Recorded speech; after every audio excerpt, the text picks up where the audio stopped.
Hello, everybody, and welcome back to Board Game Smorgasbord. My name is Z Garcia. I'm Joy Evans. I'm Camilla. I'm Camilla. Still? Sorry, still. Okay. Yeah. That was close. Yeah, I thought it might almost be lost somebody it. else for a moment, but no, it's Camilla, apparently, yeah. Good morning. Yeah. Here's some coffee. Push it down. I'm good. Okay. Smells good this time, It right? smells good. Thank it's good you. smelling coffee today, Joey. I Nicely almost said done. that when I came in. I was like, what are you drinking? Shockingly you. non-offensive. It's coconut. Is that really what it is? Yeah, I don't know how good it tastes. Like I bet that's Yeah. good. I bet that's good. Yeah. Anyway, folks, I hope you're having a good time today. Thanks for joining us as always. I want to mention before we move on to a couple of shout-outs here, Dice Tower West, okay? Dice Tower West is where you want to be. If you're thinking to yourself, where should I be? What do I need to be doing? How do I get into some solid gaming? Got nothing here. Got nothing to do.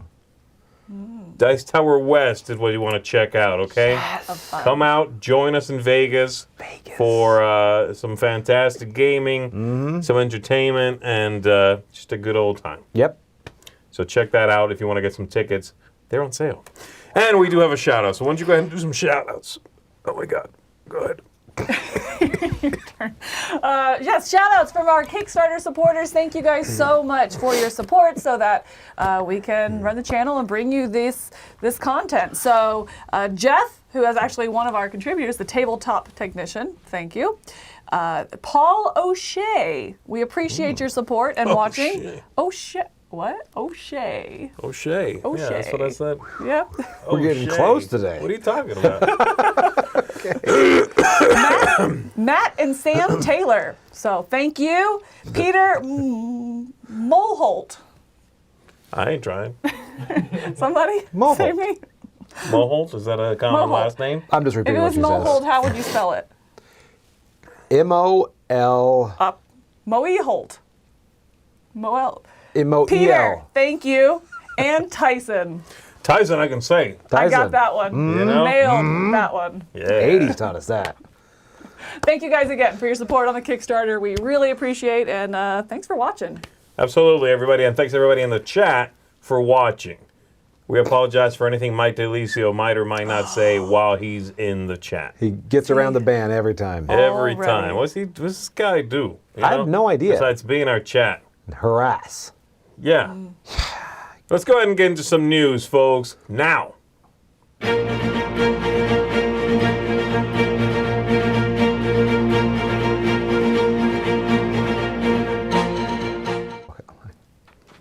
All right, everybody, let's kick it off with some news about the Toy Foundation. They have announced their Games of the Year, and they have quite a few categories here. They have a lot of categories. Really? So they have Action Figure of the Year. They've got Collectible of the Year, Construction Toy of the Year, Creative Toy of the Year, Doll of the Year, Okay. Game of the Year. There we go. Uh-huh. Getting good. And then one which is a little strangely titled, but it's called Grown-Up Toy of the Year. I mean, they can't call We'll it skip that Adult one. Toy of the Year. And they call it kind of like just whatever game, like for example, Chicken versus Hot Dog is from Big Potato Games. That's the grown-up one of the year? It's like a goofy game, but it's for adults will play that. It's that Okay. like tongue-in-cheek humor or kind of like a little more edgy. Okay. That's what they mean by that. Calm down, everybody, calm down. All right, here we go. Let's take a look at the Game of the Year. These are games for families and children's ages 0 somehow to 14, Okay. including board and card and electronic, any other physical, puzzles, that kind of thing. This excludes apps, excludes video games. Okay. Okay. So here's what we've got. Let's see it. 5-second rule delay, or relay, I'm sorry, by Play Monster. Beat the 8 Ball by Blue Orange Games. Disney animated game. That's the first one I've heard of. So you Okay. played that Funko. one. I played that one. All right. Game Night in the Can by Goliath Games. In the can. Oh, in the can. Ooh. Kidcraft Beat Board by Kidcraft. Don't know that. Okay. There's a Magic 8 Ball Magical Encounters board game by Mattel. What is it with the 8 Ball? Is the 8 don't ball know. back? I hope Yes. so. Oh, Well, no. let me check. My son is all about the 8 ball. Ask again later. Yeah, I bet. We'll check Yeah. later. Yeah, really? Really. The 8-balls are back in? Well, it was about a year ago he got really into it, and so it hasn't been so much lately, but he was in it for a hot minute there. He was all about it. Had like wanted 2 or 3 of them, would just play with them. I don't even know if he was asking it questions. He would just like play with it all the time. I do wish they would finally update. It hasn't gotten better, has it? It's just the same exact thing. Like, it's the same thing. I know. They haven't changed the sides. They haven't given you a wider spectrum of things. Right. And it's still just the 8-ball. Right. It's really fascinating. It hasn't gone like electronic or something because they could really expand the answers that could I'm be sure in there's it. an app. Right. 8-ball There's app. got to be an app. That would be cool if they had an 8-ball, which instead of having the thing inside that floats and hits the surface, if it was just a digital screen, you could just shake it and it would go. Blah, blah, blah, blah, blah. You could And read then it when you more. finally Yep. stop moving it, it goes. Yeah. It could even simulate being like going Yeah. to the surface. It has to go. It has to make a sound. If not, it's trash. Yeah. And then you it do. goes, please reset. Or like change the batteries. Anyway, that is the Toy Foundation, everybody. Okay. Next up, let's take a look at Lunar Laser Frogs. This is coming from the team that brought you the fantastic Bag of Butts. They've teamed up Makes no again sense. with publisher Loosey Goosey Games to bring you this game here. So the way it works is in Frogs here, you're going to have a set of dice. They have icons and in 3 colors, Okay. as well as some blank faces, these dice. You roll the dice up to 3 times. However, while you are rolling, your opponent's going to be tossing down cards in a shared pile. Plow! Plow! Like that. Change the batteries. The first opponent to have played a card that matches the color of 1 or more of the dice is going to get a point per die. So basically, it's a slapping game with you rolling dice, and me and Joey, as soon as I think, as soon as I see a blue, I'm like, blue! Oh, so it's not. Or even if I want to predict that you'll roll blue, I can just be like, blue. Well, that's my Okay, question. all Are right. you like predicting? Is it like I could a do that, and then gambling if you kinda did at thing? the end of the game, if you roll like 2 blues and a pink, we look at the stack. If I'm the first one that played blue, I get 2 points. Okay. Right? All right. Yeah. Straight Order. fire, okay? Yeah, this is what I've been waiting for. Ooh, Yeah. Tell me more about Bag of Butts. Let's move on. Bag of Butts. I'm moving on. Game night in the can. Thanks, frogs. All right, this is now an expansion to Bullet Heart. Guess what it's called? Bullet Star. No, Bullet Star's taken. Bullet Star's Bullet taken. Asterisk. Look at it. Sphere. Bullet Orange. Bullet lemon. Bullet Pie. Bullet Orange was right. Ah, Oh, so close. Man. Could have gone It's either called way. Bullet Orange, and it's an expansion, like I said, to Bullet Heart. This is going to be hitting retail at the beginning of September here, so it's basically out. Did you Just play about. this game? Bullet Heart? Yeah. Not if I can help it. It's not bad. I liked it. I have not played it. We'll play it I'm after kidding. this. Okay, so it's 4 new heroines for the game for Bullet Heart. Okay. Yeah, and Are they all heroines? I guess they're all I mean, female. in the yes. expansion, in the base game, are they? I don't know. I can't remember. Like I said, I Like haven't a played it. Powerpuff Girl So thing? Maybe it is. they each have their own powers that they bring to the game. Obviously, the expansion requires the base game to play. Right, we could tell. It's going to contain, for those of you that know the base game, this will make sense, 40 pattern cards, 20 boss pattern cards, 7 double-sided boss heroine ability boards, What? okay? 4 double-sided boss heroine action boards, and 4, this is the best part, heroine dossiers. Oh, okay. I just like the word dossier. That's It's a fun word spelled to say. funny, but you Dossier. say it differently. I feel fancy every time I get to read it. Yeah. Don't you? Or like rendezvous. Ooh, I really make a meal out of that word You if I can really help can. it. Do I it again. Rendezvous. It's just perfect. Perfect. What's up? Let's move on, please. No, we're on something today. I don't know. Oh, I'm on What's something. happening? Ooh. Diluvium. That's a fun one too. You got some good words today. Diluvium, baby. Man, All right, this so this car is from runs on a, Diluvium. this is from a French publisher called Nuts, which I've not heard of before. So they're putting out this Diluvium game, and it's a couple of designers here. I'm sorry, it's one designer, Anthony Guillen. I don't know. And then the illustrations from Ma Chow Mel. that is the same person who did artwork for Shamans and for Unlocked Kids Okay. Adventure Stories. Oh, Really? okay. Very nice. Very I love the artwork. Even the little bit we get here from the cover is Yeah. very, very lovely. And it Quilty. kind of has a stained glass window I vibe. was Yes, thinking the that's same what it thing. is, yeah. Stained glass. Yep. Okay, so in this one, the players are the leaders of powerful civilizations, exploring, settling islands, in order to gather the most moolah possible, which in this time they used to call gold. Oh, what's that? Moolah On your turn, you do one of four things. You can explore, you can settle, you can produce, or you can engage. When you explore, you're going to move a couple of spaces, plus one more for every food you discard. You explore the board, you gain bonuses listed underneath stuff you are, when you remove an exploration marker, you get what's below it. Double layered. Mike DeLeese is probably salivating somewhere. Yes. When you settle, you're going to move two of your settlers from the main board or another spot on the map. You free up spaces, you move around. And you can also go off of an ocean tile that's already been explored. So it looks like you're spreading out the map. When you produce, you choose a tile with one or more settlers and you produce whatever is made there. And when you engage, it lets you move your warship and either attack or scare off another player's piece. Yeah. So is this like a 4X but with not the X words? I don't know. Kind of what it sounds like, right? Maybe. Kind of a little bit. There is expanding, exploring. There might not be any exterminating, but there is scaring Is that off. not what That should be. engage would be? It's X-gauge. X-gauge. X-gauge. Got it. Explore, That's- expand. Yep. There's also might not be any exploit. X-Men. Yeah, exfoliate and X-gauge. Great. Anyway, Diluvium here is coming to retail Q4 2023. That's pretty Okay. cool. That looks That's good. that's nice artwork. That's my most exciting piece of news so far. Maybe for the whole Oh, shebang. no, those frogs were hitting it. They were good. Okay, let's move on.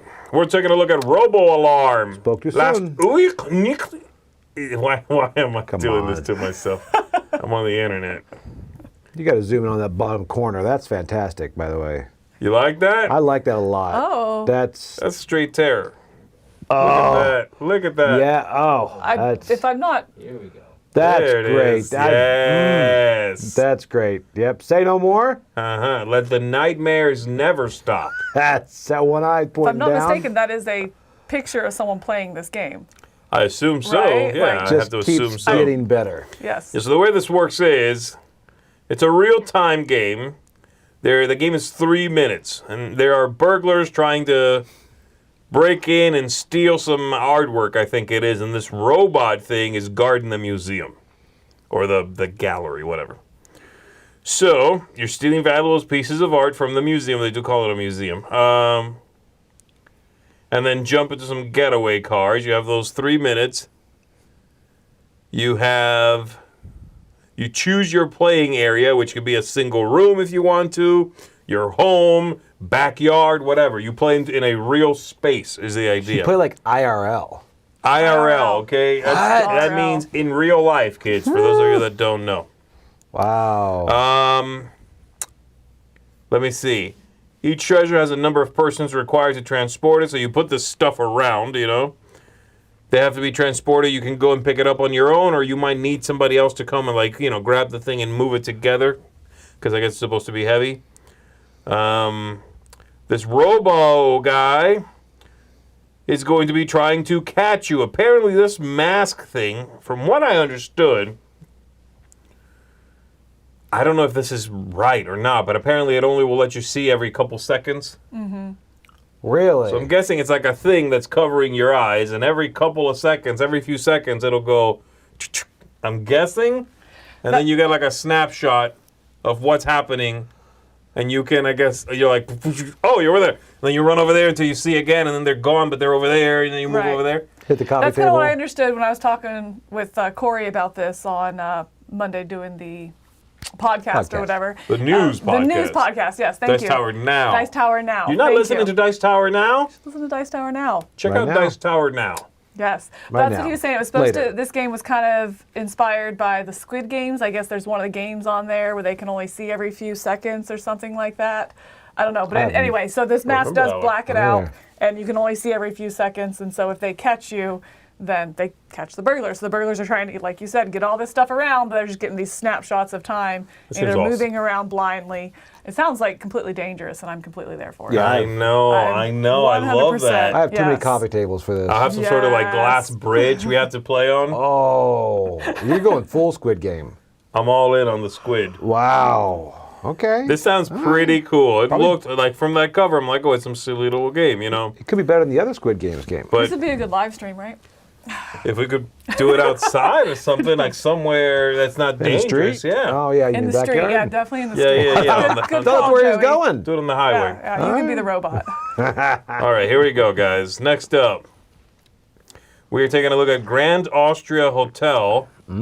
This is German for high season. I will not attempt to say that. I tried once. It did not go well. Remember that? It was Yeah. a long time ago. That was a bad injury. So we got a roll and write version here coming of Grand Austria Hotel. High season.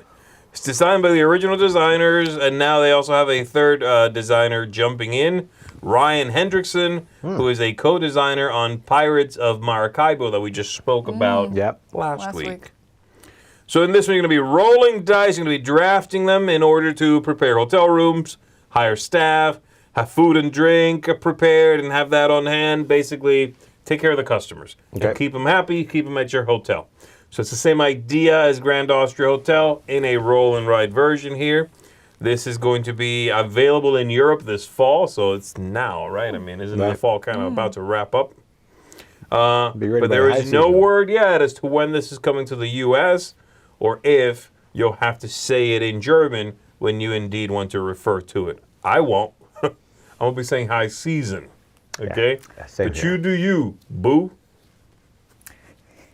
Is it a print and play? No. All right, Oh, fine. Joey, are you back out? Back out. Joey loves print and play, folks. Did y'all like Grand Austria Hotel? Never played. Oh, okay. I don't believe in hotels. All right. Or Austria. Here we go.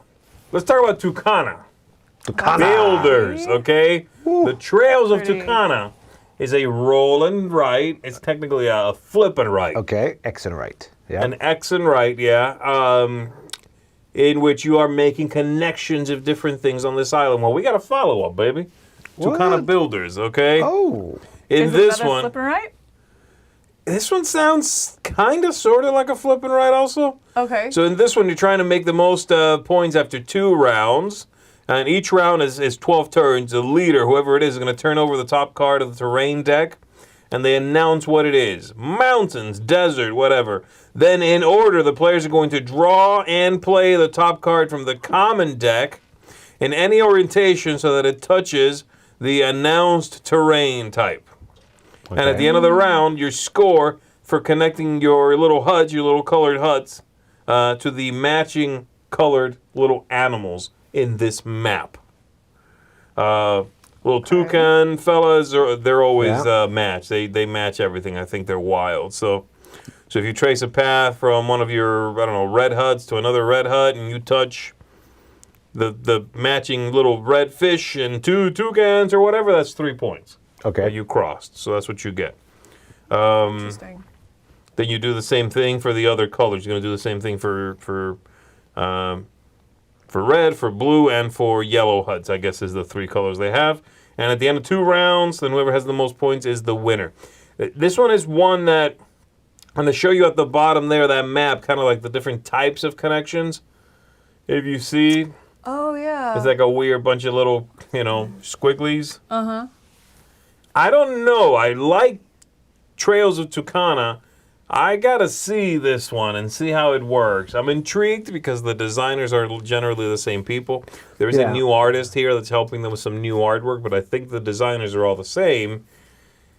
And I like the game. I like the idea, but I don't know. This one I'm having a hard time latching Getting onto. into? Yeah. You know what I mean? Kind of reminded me of that, I can't think of the name right now, where somebody pulls a tile, you guys all place that tile on your board, and you have to get from... Aruba.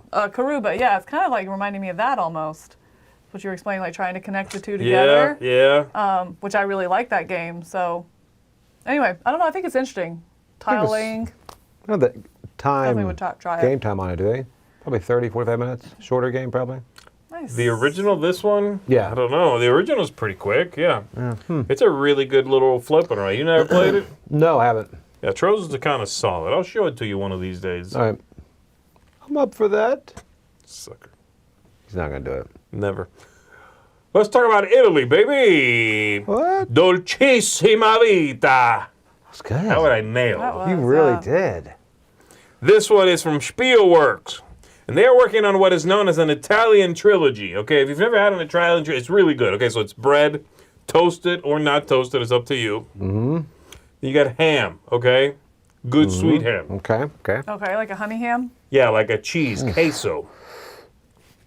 In an Italian? Okay. I'm just kidding, I'm guys. still with it, though. I'm still An with Italian trilogy is a trilogy of 3 games that's coming out from Spielworks. Okay. A game series that's dedicated to Italian history after World War II. The first one, I'll let you guess which one it is. Uno. What? No, it's Dolcissima Dos? Vita here. Oh. This is the first one, okay? Players are industrial entrepreneurs who produce TVs, washing machines, and refrigerators, and they sell them in Italy, okay? Okay. I'm with you so The far. actions are carried out using dice, so you're going to be like summing up pips and using that to conduct your actions in the game. Okay. While the colors let you advance on different tracks. So you have like a maintenance track, a scientific research track, a workers track, that sort of thing. Those things are going to do various effects throughout the game. There's Okay. event cards that are going to be happening, and they're based on actual historical events from the late 50s to the 60s. Cool. And that kind of, again, this game is trying to represent a slice of life in Italy around that time after World War II. So the event cards sound like a really strong way in which for them to be like, this happened in 1959, whatever. Huh. So we don't quite know yet when this is going to be coming out, but it sounds very interesting. Again, it sounds very specific, like they're trying to do one very specific thing. And if you like it, it's just one of 3 games celebrating this time period and this location. So there you go. That cover, there's a lot of trust in that little plank going into that truck with that huge refrigerator. I'm worried for that guy. That's what you're thinking I of? love what that that's what you took What away about the from everything. smoke that has the I'm Italian okay with flag that. on it? You don't care It's about that? patriotic. I like that. I think it's a beautiful cover. I think it's gorgeous. Yeah. I like it. But I'm worried about the guy. It kind of reminds me of the Familia cover, though. The guy's It running does. away on the Vespa. That's what I thought when I saw it, yeah. I know, the little Vespa with like the, what is it, a bat? One dude has a bat. That has or so a much to fire- unpack in it. I love it. I didn't know that cover. Oh, yeah. you got to see that cover. good It's cover. wonderful. All right, let's move on to some patterns, Mandala style. What? So Patterns, a Mandala game, is a new 2-player game in the Mandala universe, I believe we're going to call it, Okay. that MCU. started in 2019. That's when the universe was born. Bang. That's where universes Mandala. come from. Okay. Okay. Okay. Now, Mandala is already a 2-player game with Right. cards in which you are trying to collect sets or what have you, win cards. Yeah. So, same designers here, Trevor Benjamin, Brett J. Gilbert. They're once again doing this. We got Clemens Franz doing the artwork, a classic, a titan in the industry. And in this game, you're trying to manipulate colored sand in your mandala so that you can create groups and claim groups and earn victory points. On your turn, you're going to be taking 1 or 2 actions. You expand upon existing groups or create new ones. You flip over and swap tiles. It's abstract, just like Mandala was. So again, I'm not sure what this is going to look like and feel like. I do think it's weird that it's called Patterns, a Mandala game, when I guess Mandala sold well is the one thing I can think of. Yeah, you know what have I mean? that tie kind of ride Yeah. that. I didn't realize it was a universe. Like I know the game Mandala. Like I didn't realize that they were I think though I was sort of Everything. birthing something. I was kind of selling it a little hard about the universe bit. but I mean that's their words, not yours though. at the no, same I made time. that up. Anyway, I just think it's weird that it's just a different 2-player game. It doesn't even sound like Yeah. it's necessarily a similar play experience. Mm-hmm. No. So, but I like interesting. Mandala a lot. I like those designers a lot. So yeah, you can call it whatever you want to. Patterns is a terrible title, by the way. But if you want to call it that, I'm going to play it still.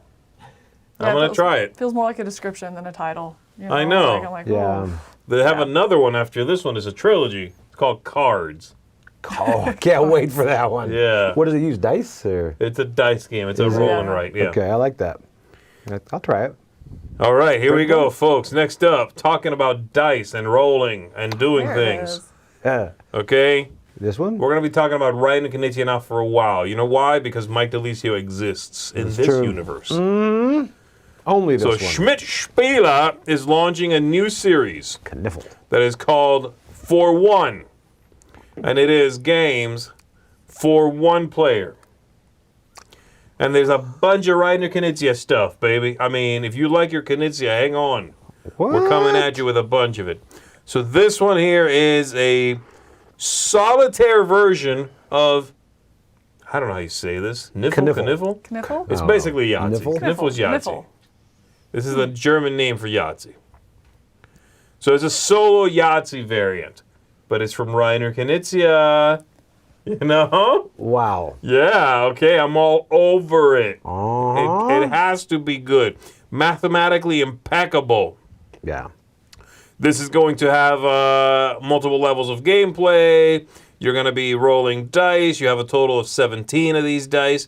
They're placed on the scoring thing so you can try to make as many points as possible. I mean, how much can I say? Let's move on to the next one, which is more for one games. Okay? In this one, Ooh. you got the one with the roses there. You got Number Up and then Galactics. Ooh, I like Galactics. Galactics looks pretty good. That's It that's does. the one that's catching my eye the most. Me there too. at the bottom, you I know? think they all just look like variable boards for the same game. They all look like, The one's in space, Camilla. Oh, I don't know, I'm trying to think of what they make me think of. They look like a discount pack when you buy something and it Yeah. comes to like They do. 10 more games your Right. kids will love. This is 3 of the 10. Pyramid. Yeah. You know what I mean? Yep, exactly. Yep. But hey, I don't know. These things maybe really sell well. So we've got then the first one there, the rose one, in which you're going to be placing domino-style flower tiles in a garden bed. And you can kind of see that on the cover there. Mm-hmm. You got Number Up, in which you're going to be drawing and placing cards in a 5x5 grid.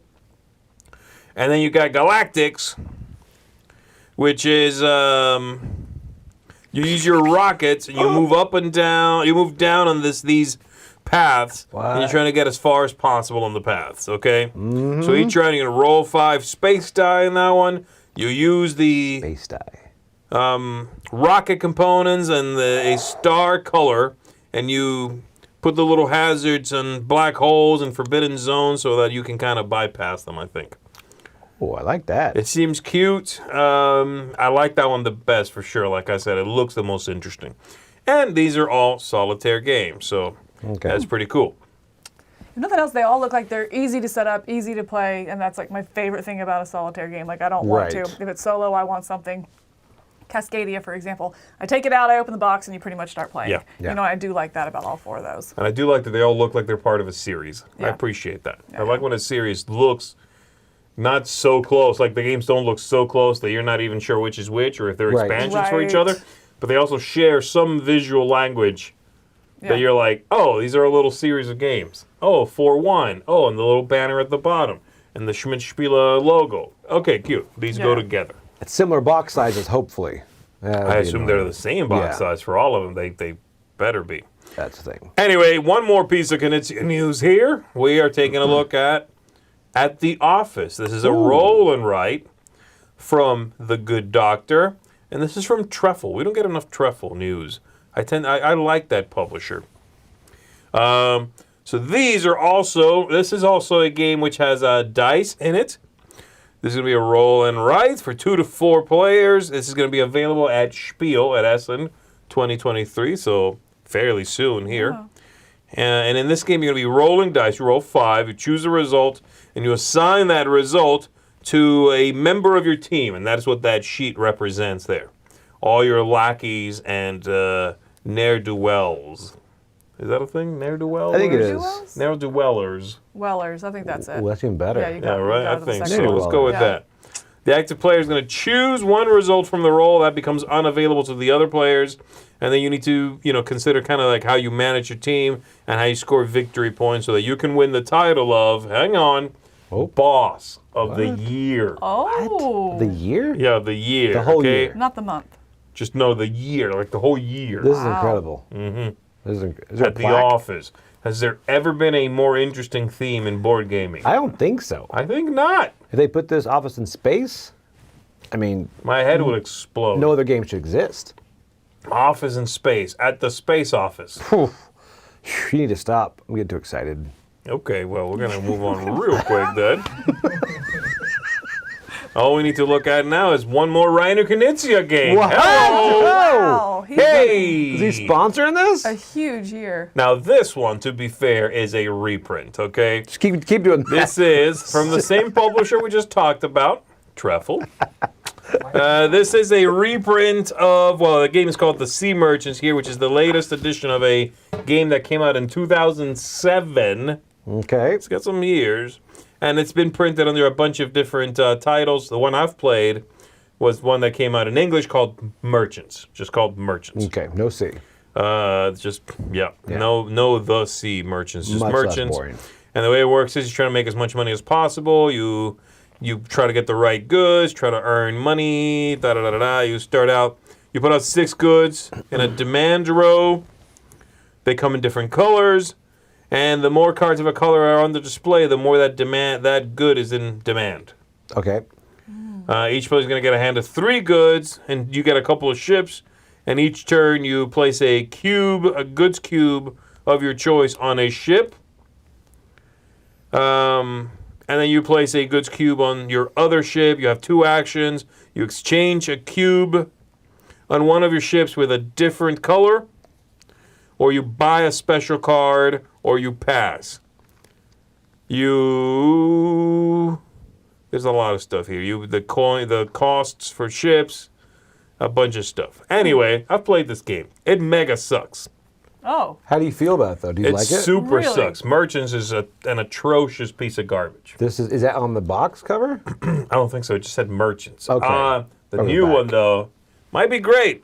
I don't know if they've Wow. changed stuff. Hopefully. Okay. Apparently. The cover certainly looks better than before, and the title's better. Just calling it Merchants was a bad idea. Was the other one bland. really like bland and? Oh, yeah. It Really? looks bland. It was bland, but the game was really, really lame. But even the mechanisms just didn't. Oh, it was just Not nothing. just That was like ugly. Ooh. nothing. It was like, Ooh. oh, hey, here's some Euro soup runoff.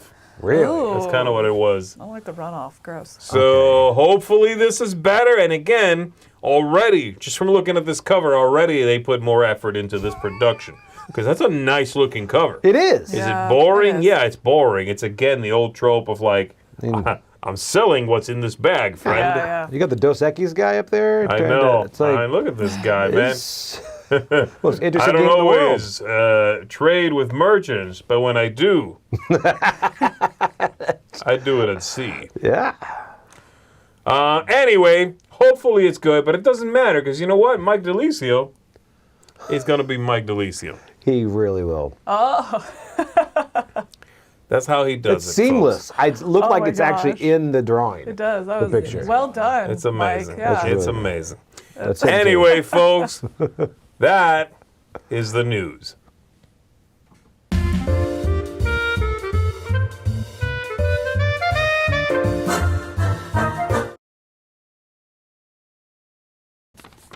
Okay, folks.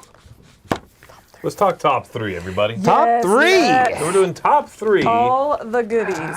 animated films. Yes, this was harder than I thought it would be. Was it? Really? It was so easy for It was me. super easy. Was it really? I just picked the first 3 I could think of. I ordered the first 3 I could think of. Yep. I was like, that sounds Really? good. No, I think mine are a legit top 3.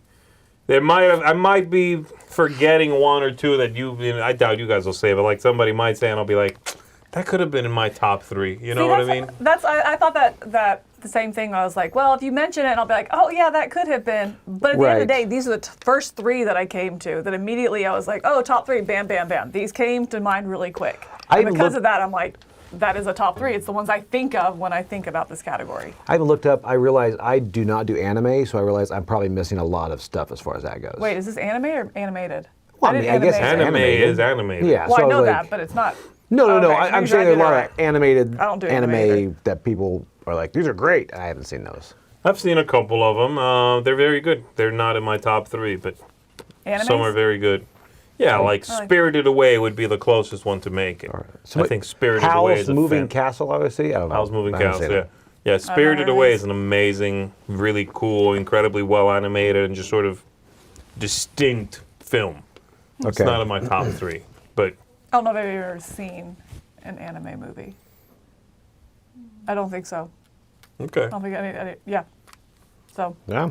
There's I some don't have good 3. ones. There's some Yeah. good ones. Oh, I just thought of one that I could have seen make it into my top 3. Vampire Hunter D, the sequel. Ooh. Very good. Okay. Anyway, what do you got, Joey? Let's start with you at number 3. I'm gonna start at number 3. This one I do love. This one really got me really liking David Spade. Emperor's New Groove. I'm telling you yes. what, Kronk. good. I'm telling you, you got Kronk, you got David Spade. This one, if it's ever on and I happen to sit down, I'm like, yeah, I gotta watch this. Yeah. There's so many just quotable lines in that. Like, why do we even have that lever? Right. You know, it's like that could come back to bite me. And it's just so many different things in it. Yeah, the characters in this are just virtually perfect. You know, Absolutely. the voice work in it, from David Spade to, what is his name, Patrick Warburton or something? The don't Kronk know. guy I from don't know. Seinfeld. Anyway, so good. This one, it's one of my favorite. Again, my daughter is 6. She was not as enamored. I'm going to wait a couple years. I'm going to try again because she needs to know the wonderful beauty that is this movie. if I walk in and that movie is on, I know like the next hour of my life is gone. Like you can't walk away from it. It's so good, and you're just like, oh, that's really funny, and then waiting for the next line. Yeah, that's an honorable touchy. mention. I did think of that one, but I decided not to put it on. Yeah, it's really good. I think my favorite part is the scarf when she wraps it around and like hits herself in the face. Or he speaks squirrel. Squeak, no, squeak, squeak, squeak. Oh, so good. So good. Yeah. No yeah. touchy. No touching. Down you. I've only seen that movie once, I think. Oh, we need to watch Oh, it again. it's This is so my good. animated Tommy Boy. You know, Tommy Boy I can quote, So but Emperor's New good. Groove is just the same way. So Yeah. good. Need to watch it again, Z. You need Okay, to. okay. It's really Movie good. night. All right, my number 3 is kind of the most classic of these 3, and that's Aladdin. Aladdin is my number 3. Aladdin is my favorite of the sort of, again, traditional Disney movies. It's the one I've seen the most. I love the humor in it. It feels like it managed to be the perfect bridge, and it was around the right time to be a bridge between, in all in capitals, classic Disney movies versus like the new stuff. Right. Very You know much what so. I mean? It has the humor that Robin Williams brought to it. It has kind of like a more modern sensibility, but it still is animated and has the songs and has the princess kind of vibe of the old movies. It does, and it has the You know what I princess mean? vibe of the old movies, but it's more about Aladdin than about Jasmine. You know, Sure, and so yeah. I like that. I just think I agree. That is my favorite, like by a very big margin, my favorite Disney movie like ever. I really like it as well. That's a good pick. There you go. Good Number pick. 3, Aladdin, y'all. Good. Prince Ali.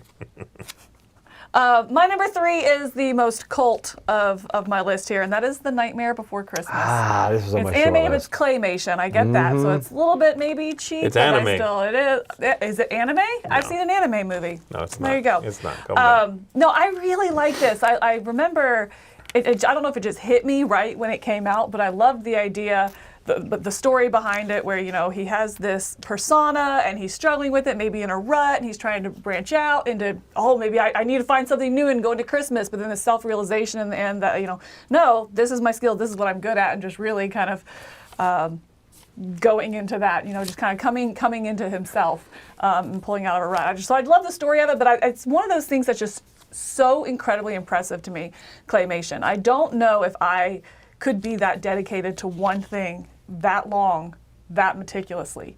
And so I love claymation and just watching it come to life and just think about the people It's behind so this. good. That they're doing these little micro movements that my eye can't catch. I have such a respect for that It's style. insane. The It's amount of effort so that it fun. takes to Good. do claymation is sort of, or stop motion is really, I guess, what we should call it. Yeah.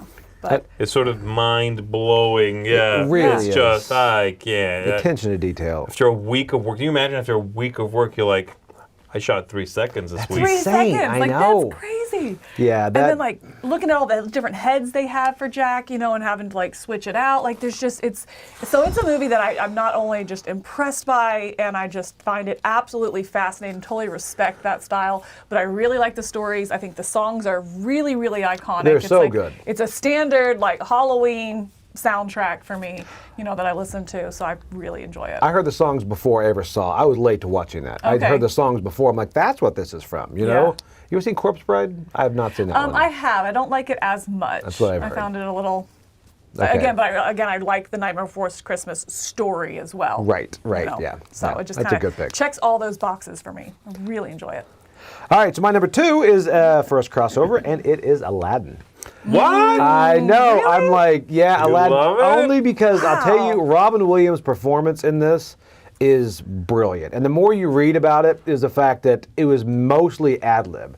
So the animator just had to just run with what he was saying. And the fact they missed out on Oscar because of all of his ad libs. The writing wasn't really writing. He was just going off the cuff with everything. He's just did not know that. brilliant. And then you go into the whole fact that he turned out his normal fee was like $8 million or whatever. He did it for like $800,000 just because he wanted to be a part of this universe with all these stipulations. And the character he brought to life is just, the genie is just perfect. Right? It's just the comedy, everything in it. We actually watched it again last night at the hotel. Disney Channel had it on, and I'm just like, it's just great. And then you've got the bird. Is it Gilbert Gottfried? Yes. Yes, I mean, I there's love that, yes. so much. This again, like you said, it's probably my favorite, obviously, princess or Disney movie. It's Yeah. just that good, and it's virtually perfect. So yeah, Aladdin is mine, number 2. Yeah. Completely agree. All right, my number 2 is my favorite Pixar movie and my second favorite animated movie, and that is The Incredibles.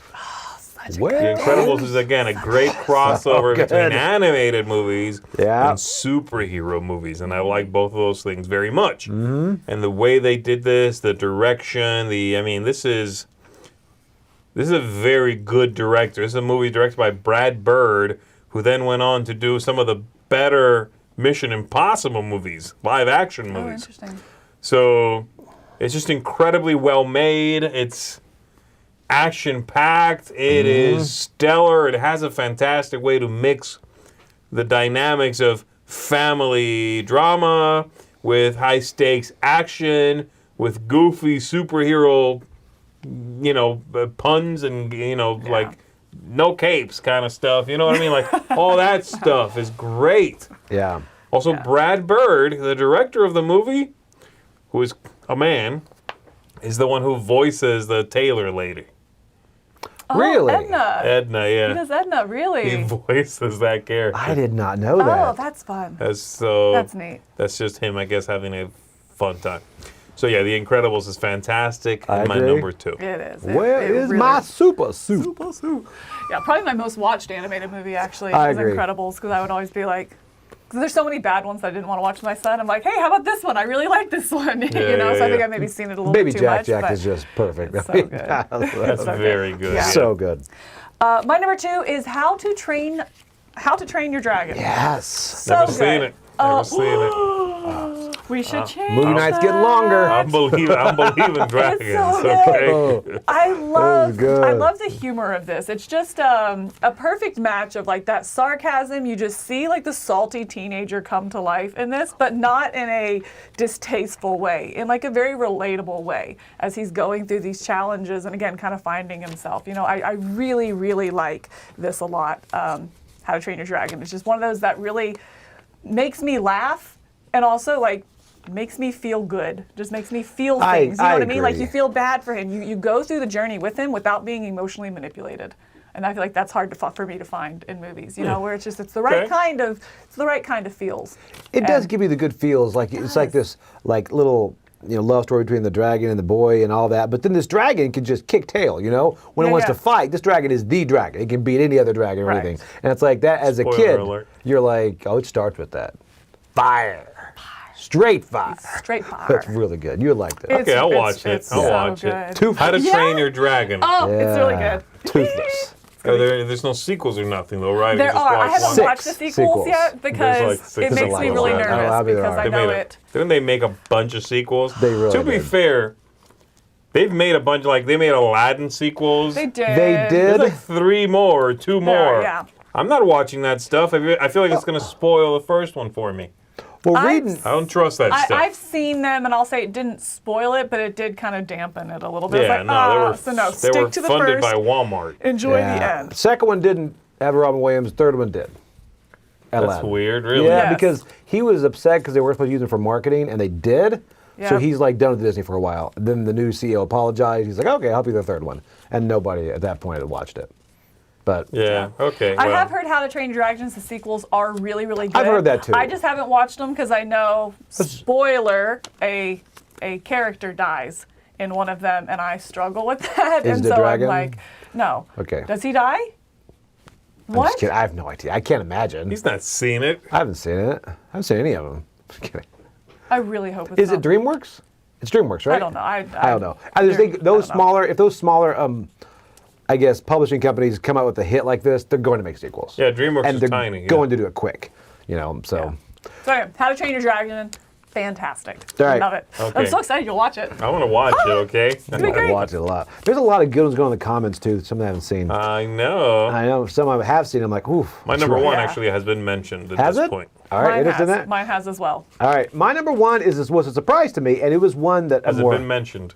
I don't think I've seen it there. Okay. It's the most recent one. It's kind of what brought me back as an adult into. I can watch animated movies. Okay, let me think. Oh. I'm gonna take 2 guesses. Can I take 2 guesses? Take 2 guesses. Moana, No. Zootopia. No, really? Guess again. All right, animated. All right, so this is Frozen. Jeez. the worst. Into the Spider-Verse. Oh. This right here. Okay. I had been out for a while, and Is then that someone was animated? like, "It is okay. It is a very grungy animated. I'll tell you, it's a style, but it's just."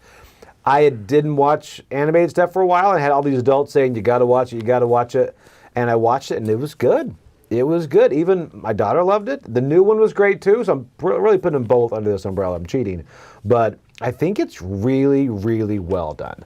You Oh, know? they're incredibly well done. Yeah, so I'm impressed by how much I do enjoy these movies. I wonder if I could watch. I can't watch them again and again. I haven't yet, but I do enjoy the feeling they have, and they got me back in. They can be a little tired. They can be a little sort of draining. Exhausting. They're exhausting, I Right. think, because of like they're really an experience to watch. It's kind of like I don't know. It's kind of like listening to a pounding album or something that like you're into it. When you're done, you're like, man, I'm tired just from listening to music, and this movie leaves me that way. I'm like, I agree with man, I'm like a little tired Okay. just from watching the film. I'm tired a little bit.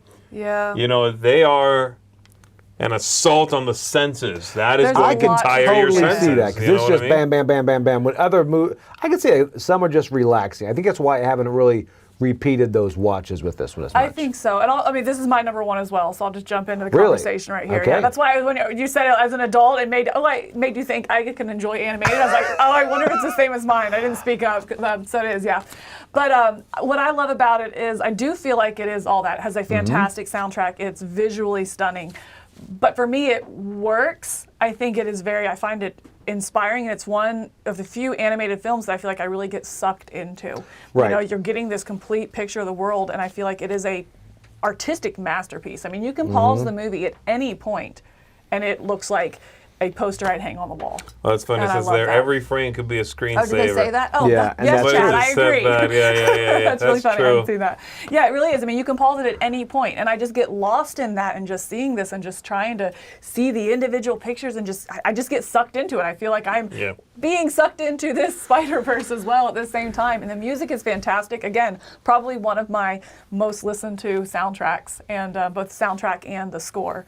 Of it. I really like the music they use, and I also just like some of the ones without words, the actual score. It's so good in Really good. every aspect. I love it. All right, All right. here we go. What you My got? number one. I'm excited. Can I guess? Yeah, go ahead. Watership Down. No. You want to guess something? What would be your number one? I would have guessed It's claymation. I'm sorry, it's stop motion. I stop guess. motion. Stop motion.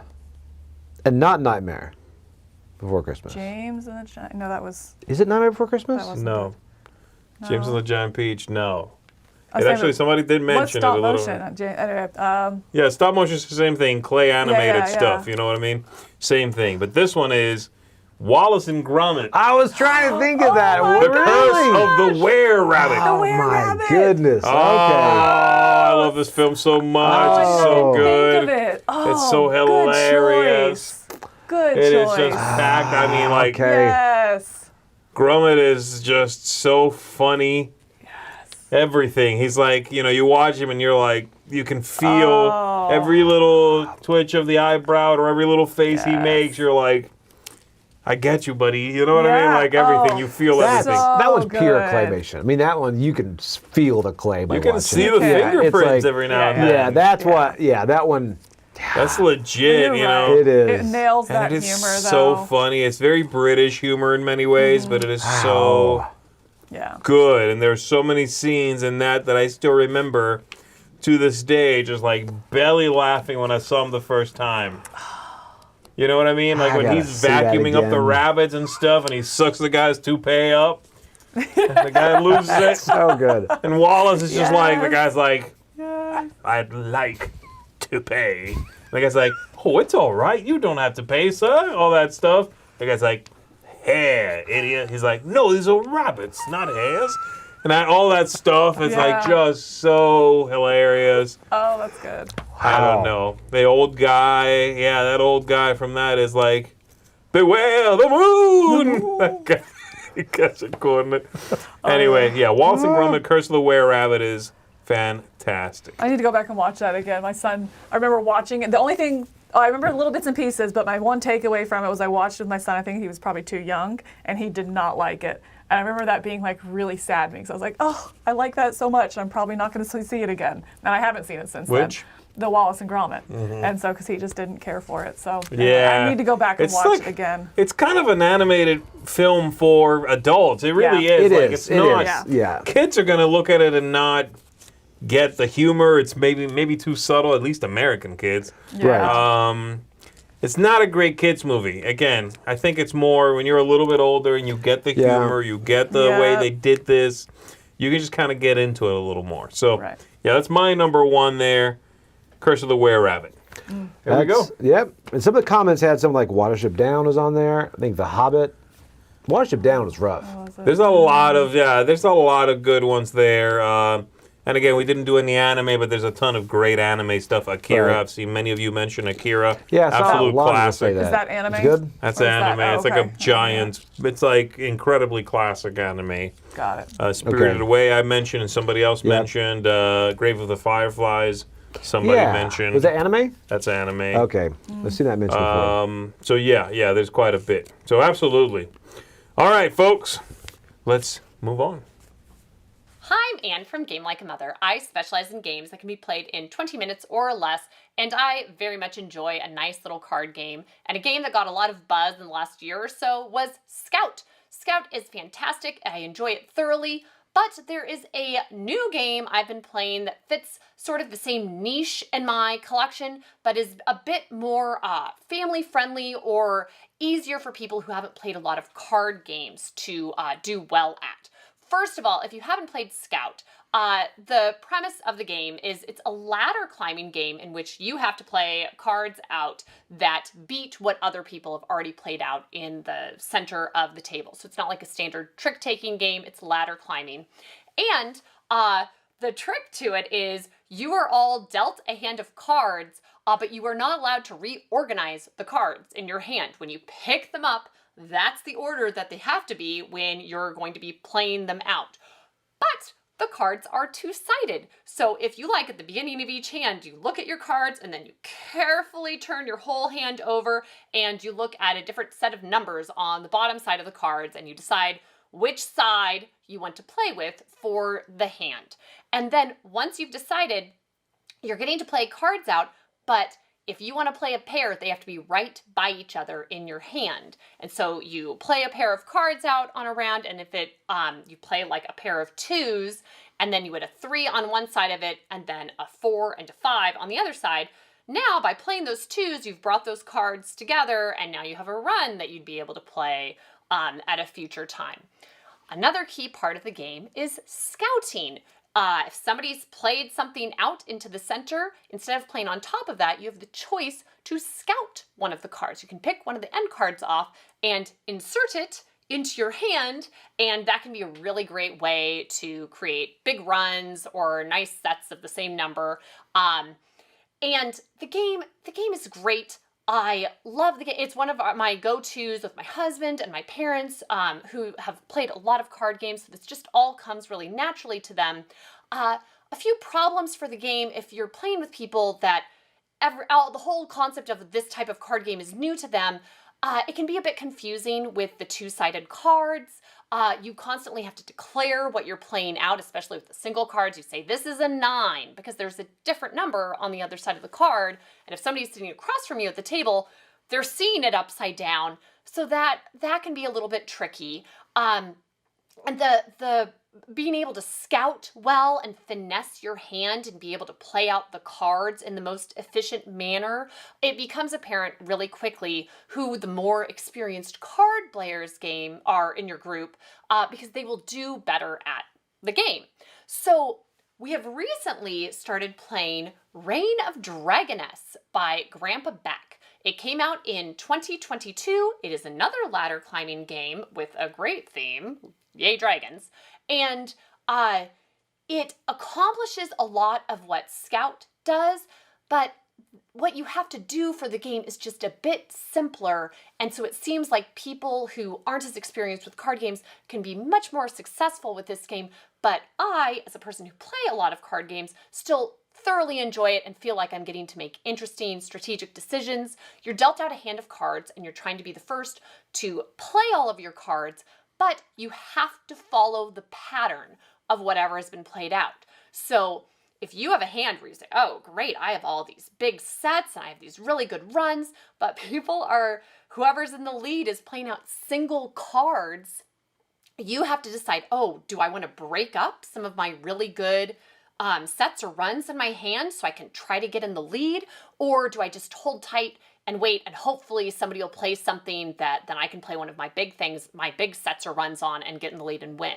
So you have good decisions there. They have some really nice power cards. There's Dragon Knight, Page, Squire. There's a Revive card where you get to play Dragon Egg down, and then you get to have another turn to play, again, a low set of whatever's been played out.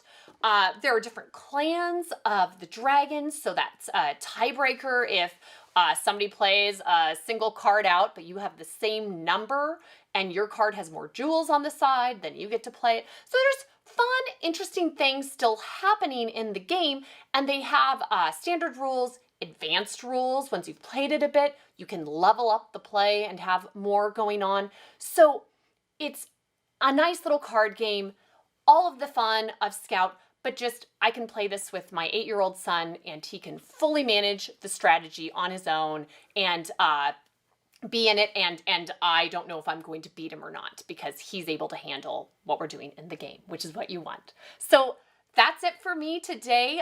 You can check out my website and my YouTube channel for more of my content. Thank you so much for having me on, and back to the folks at the studio.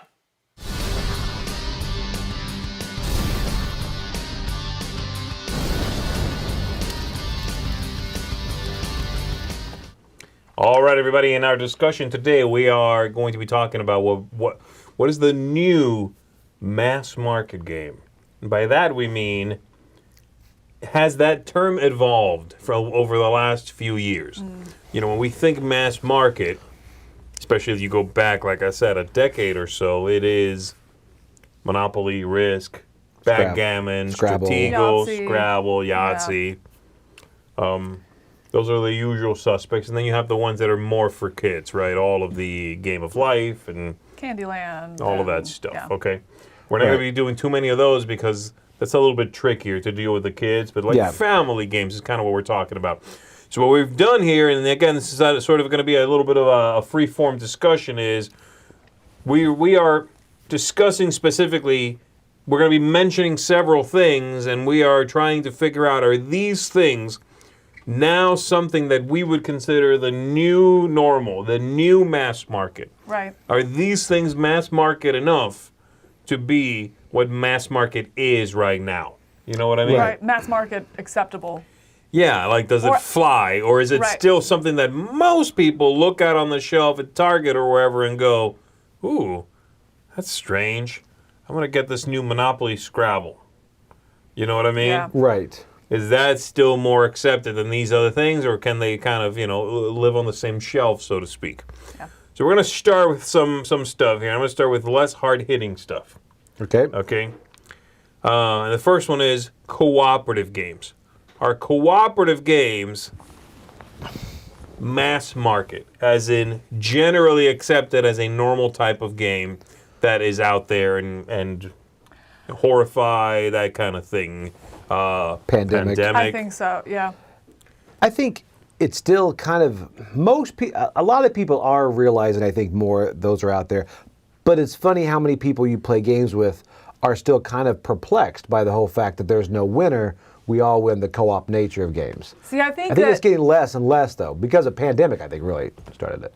Yeah, I was going to say the same thing. I think pandemic kind of got the ball rolling, and then as we've seen the Horrified's the other one we brought up here, it's kind of solidifying that. So I still think, it's accessible, but still novel at the same time. Like, they can wrap their heads around, I said they, mass market people who play these, again, Monopoly, that kind of stuff, they're aware of it, but not as a whole genre. It still kind of feels novel at that point. So it's like, yeah, we can handle it. Okay, I get this.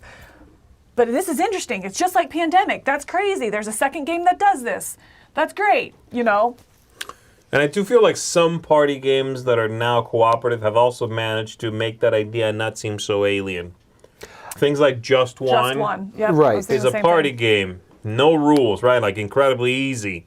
It is cooperative. So it makes that idea of, we're trying to win together in a little party atmosphere. Yeah. Okay. Yeah, let's help each other out, guys.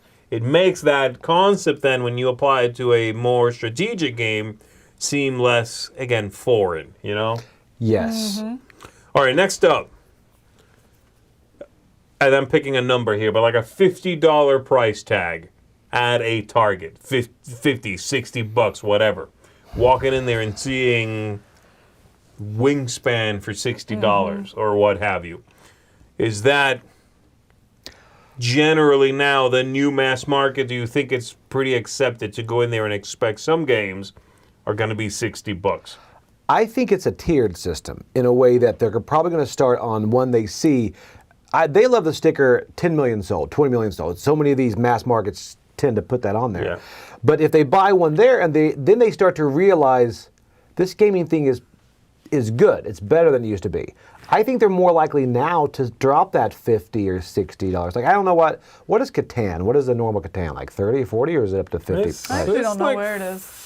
I don't know. Folks can answer this better than we can, probably. But I thought it was full 50 bucks or something, Okay, so Catan right now for 67 Canadian dollars. Okay, well, so we're looking right at that, 40 to 50? I assume that's where the conversion So it's interesting is. because, like, we were doing a game day and this lady was like 85 or something. She just walks by and they're playing Catan. She goes, I love Catan. Late 80s, and she just picked up Catan. Yeah. Which is like, huh. But anyway, I think it's a tiered system. They enjoy the game. They find out what's changed. I think they're more likely now to drop that 50 or 60. I think as well as a lot of the $50 games that you'll see in the mass market is, you brought up Wingspan.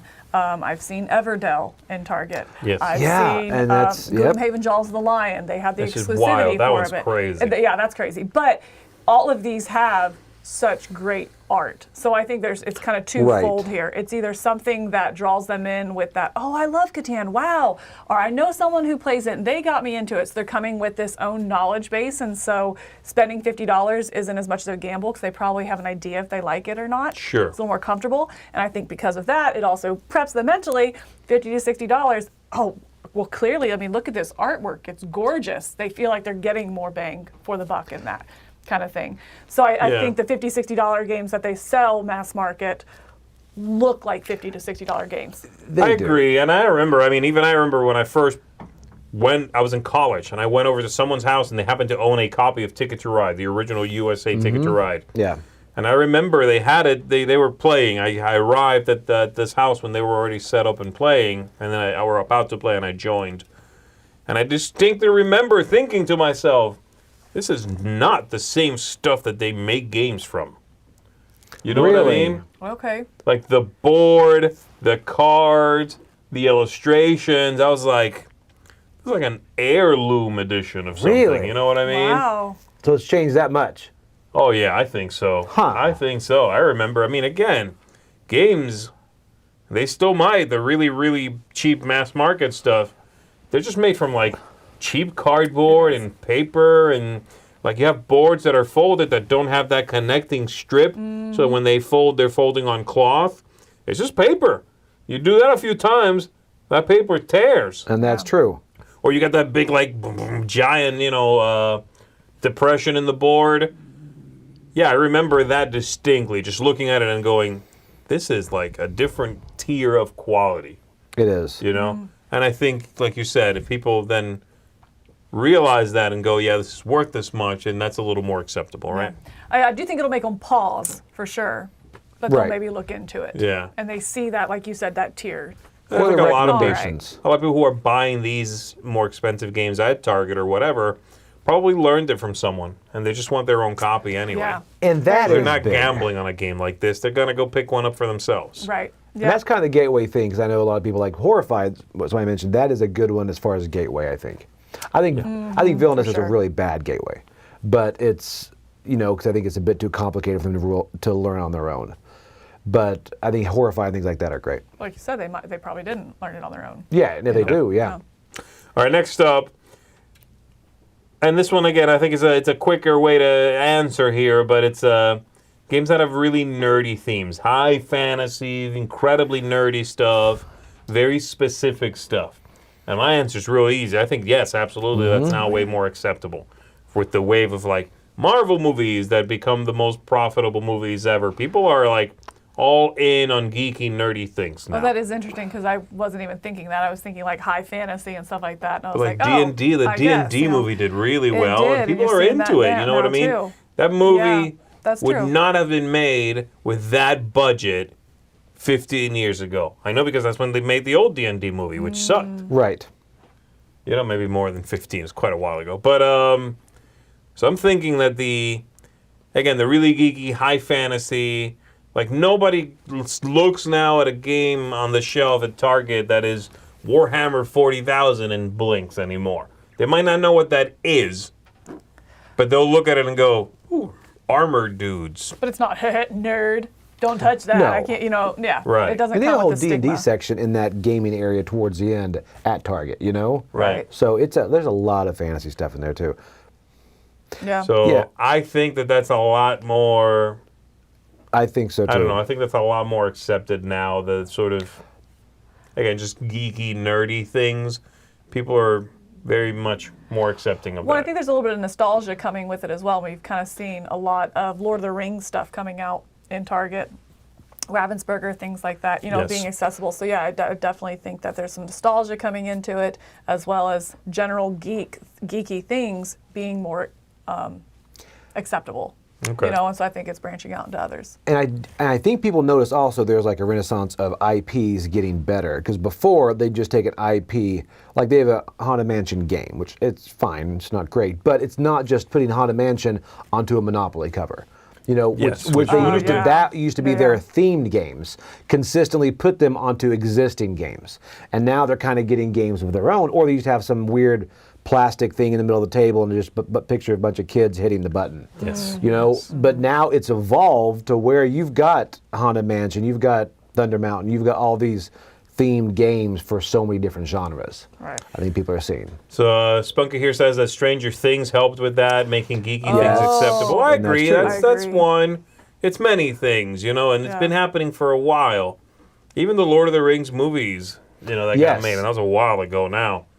Even those, I think, were starting to make it cool to be into this wizardy, pointy hat, Harry Potter stuff. You know what I mean? Right, Like right. all of these things have chipped away at that mentality of keep it in the basement, nerds. And somebody said like, oh yeah, we're finally reaping, what we put in the 70s. And I agree with you guys. Also, Kevin, I think, said that Dungeons and Dragons movie was actually critically lauded or liked, but not a commercial success.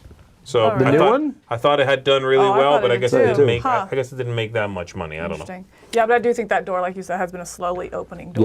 Yeah, I agree. What do you got? I was wondering, do you think they've realized how far party games have come? Because people mention Just One and all these, because party games have really evolved from what monikers or whatever they used to be, just those. But there's some really great party games on there, and those, I believe, Party games are kind of hard to judge because I think they're very cannibalistic in general. A lot of party games are the same Right. party game that was out 10 years ago, whatever. You know what I mean? I agree. And I think, again, sometimes they're like looked down upon. That's another thing that I hope will kind of evolve. This idea of, a new party game? Who's the designer? Oh, Reiner Knizia, that must be a good party game. But if you looked at a game that was incredibly similar 10 years ago, and you're like, a new party game? Who's the designer? There is no designer listed. It's from Pressman or whatever. It's like, Yep. oh, it sucks. Like that, it was generally, it's like, people turn their noses up at that. And I think that's just, again, I don't get that. I don't either. I like a good party game because I think people's gateway is going to be at different areas. Sure. Some people, IPs are going to bring them in, and some people, party games, they're not going to like games. They're going to sit and play Just One, So Clover, and then eventually there's only 4 people that night. They're going to jump into something else and get into it that way. Yeah. So I think that's a big thing too. Now, what do you think about mainstream people going to game stores? That's a big thing. Will they ever make that jump from Target to a game store that is stocked on games? And I know those are hard to find as well. Well, I think game stores could do themselves favors, and I know not everybody has the space or Carry more games? to carry more mass market games. Right. And I mean Yes. mass market, okay? Like your front-facing window should have some copies of Monopoly on there. Carry things that people who walk by look at and register as board game. That is Yeah. such a good point. You know what I mean? Think of think of the time before you knew about gaming, if possible, and now think of you walking by a board, a shop, and when you look at the window, there's a dragon that you don't recognize, and there's some robots fighting that you don't Yeah. recognize. Like you won't even register what you're looking at. You're gonna keep on trekking. But if you look and it says the word Risk there, and there's 2 dudes on horses, you're like, that's a board game. That's really a good point because that's exactly what we're seeing is happening in like Target and Barnes and Nobles and that kind of stuff. Right. We're seeing that in their stores and the success of that and how stores like that are changing what mass market is, I Sure. think. Right. And it's because they have that familiarity and they're still seeing next to that Monopoly, they're seeing the wingspan. Right. And so when we think of hobby game stores, we think you have to be deep in the hobby. But how do you make that leap? I think that leap is usually they go to Amazon. Yeah. But if they are out and about and see this game store, honestly, I remember before I was like really into gaming and I would see something like that and I would just write it off as like, oh, it's another calendar store that pops up every Christmas Right. or whatever, or it's a kid's store, something like that. You don't think, oh, board games, interesting. Like Monopoly? I don't know, let me find out. You No, think, I I agree. don't know, I don't know enough, I'm not going to waste my time. I can't handle that as you would Right. be my go-to. Right. Like if I look at games, what I think are games, and none of them I recognize, I'm like, I'm out. Like I'm not. Right. I'm outside of this hobby. This is impenetrable to me. You were way too But if outside I look your at the comfort wall zone. and I'm like, Monopoly and Risk and Stratego and something called Ticket to Ride, like the Beatles song, okay, I'm in. You know what I mean? Right. That to me says these are all equivalents. You can come up Right. and touch these. These are not scary. You Yeah. know? And that's true because we had some friends who they were getting into gaming. We took them to a gaming store and they just immediately felt out of their element. You Yeah. know, It's overwhelming. I mean, the CCG things are on the back, I and it's agree. just, you don't know what to look at. I was one in Georgia or whatever, and they had different sections like, you know, the video stores used to have. It's like, hey, picks by this person for lighter nights and all this. And all of a sudden, you'd see on that shelf games you recognize, whether it's Stratego or Ticket to Ride, next to new games. And mentally, you're like, oh, well, I like this one, so maybe I'll just check this one out. That's what I'm Right. saying. It makes yeah. it less overwhelming in that part. Yeah, Yeah, I agree. I agree. That was a good point. So there we go, folks. We got a couple more, but we're going to stop it right there, I think. It's been a good discussion. That's going to do it. Thanks, everybody, for joining us today. Thanks for your top threes, guys. I have some movie homework to do, I I guess. know, it's you gonna be a do. good Watch weekend. some sort of How to Kill a Dragon or something. And what was Emperor's the New other? Groove? Yeah, What? the Emperor I has gotta watch no clothes. Wallace and Gromit again. Different one. Got to pull that one out. All right, everybody. Thanks for joining us. My name is Z Garcia. I'm Joy Evans. I'm Camilla. We'll see you later this afternoon for our top 10. Come back. Stick Altruist around. Creatures. Bye, guys. Bye, guys.